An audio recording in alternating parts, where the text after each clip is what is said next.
Welcome to Street Folktales. In the dusty village of Umoji, tucked away in the belly of eastern Nigeria, there lived a man named Ogwe.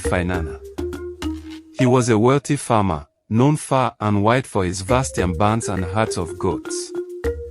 His wives, 3 in number, were respected women, each bearing him children who ran barefoot through the red earth, laughter echoing like the clanging of cowbells. But despite his riches and blessings, Ogwe bore a bitter burden in his heart. He had no son. The gods had blessed him with 6 daughters, Adis, Ifunanya, Kamsiochukwu, Olubub, Chidima, and Amarochi.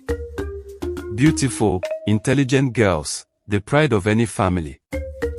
But in Ogwe eyes, they were but shadows. In his mind, a man without a son was like a tree without roots.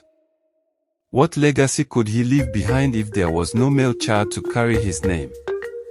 Every market day, as he sat beneath the great Udola tree watching other men walk proudly with their sons, Ogwe would sigh. The village elders often reminded him, Noni biu aichi, a woman is something, too. But their words could not console him. He wanted a son, not another girl child. So when his 4th wife, Neka, became pregnant again, Ogwe fasted and prayed. He slaughtered a goat for the gods, promising more if they gave him a son. When the time came and the baby was born, a girl, he did not even look at the child. He walked away. This Amarochi grew up different from her sisters. Where others were kissed on the forehead, she was ignored. Where others received bracelets and fine wrappers, she was left with hand-me-downs. Her mother, Neka, tried to compensate with love, but even that could not fill the aching void left by a father's rejection. Ogwe began pushing his daughters away. He married a 5th wife, much younger, believing she might give him a male heir. He withdrew from family matters and focused only on expanding his farm. His eldest daughter, Adis, was the first to confront him. Papa, she said one evening as the moon bathed the compound in silver light, why do you reject us? Are we not flesh of your flesh? You are daughters, he snapped, not meeting her eyes. You will marry and live. Who will stay and bear my name? Who will pour libation when I am gone? The daughters watched as their father slipped deeper into bitterness. The family dinners grew quieter. Love became a thing whispered only between mothers and daughters, never from father to child. Years passed. The 5th wife bore him 2 more girls. It was as though the gods were laughing at him. In a fit of rage, Ogwe declared, no more daughters shall I raise. Any girl born in this house henceforth shall be sent away. The village was aghast. Life in Umons was not easy for Amarochi. But it was free. Her uncle, a retired school teacher, noticed her brilliance early. She absorbed knowledge like a sponge. By the age of 10, she was helping older children with their studies. By 12, she had won a scholarship to study in the city of Enugu. Amarochi worked hard, driven by a silent vow, I will become more than they ever imagined. Back in Umoji, Ogwe fortunes began to crumble. His barns caught fire one Harmattan night. 2 of his goats died mysteriously.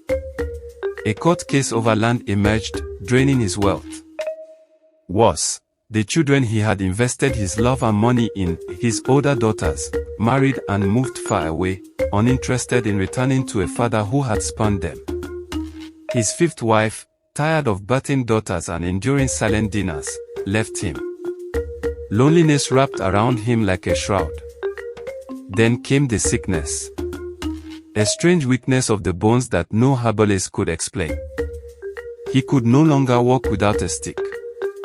The once proud Ogwe was now dependent, frail, forgotten.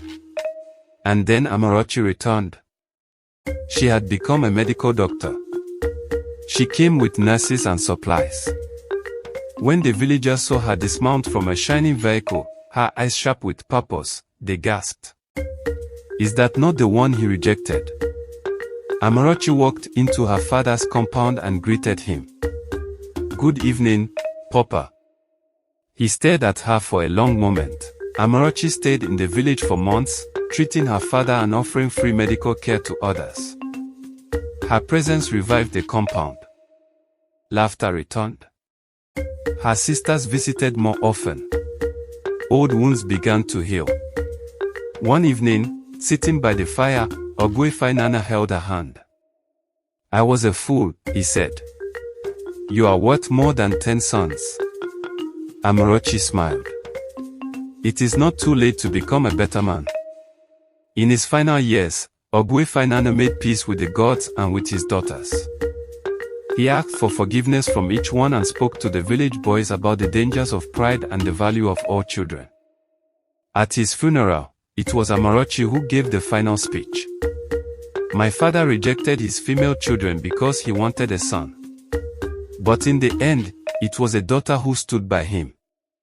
Let no man despise the gift of a girl child. They are the backbone of tomorrow." The crowd erupted in applause. The story of Ogwefinana became a tale told across villages, a warning, a lesson, a mirror.